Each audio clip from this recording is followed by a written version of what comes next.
Moro kaikille katsojille. Kartsavede tässä ja teen pientä ilmoitteluvideota ja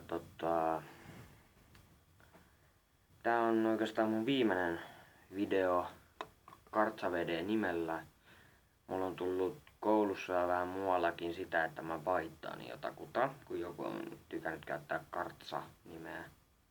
Niin mä vaihoin nimen Pixel Dust. Ja mä vaan keksin sen jostain. Tuli mieleen Minecraft, mulla on Pixel Dust. Mä en oikeastaan tiedä mistä tuli, mutta eipä oikeastaan mitään muuta asiaa ollutkaan, mutta joo.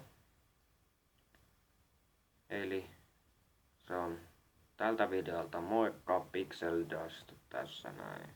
Ja tietenkin vielä aikaisemmissa videoissa mulla on introssa näissä Kartsavede, että kaikissa muissa tulee jatkossa sitten Pixel Dust. Että älkää sitten sekaantuko, että se on vaan morjesta.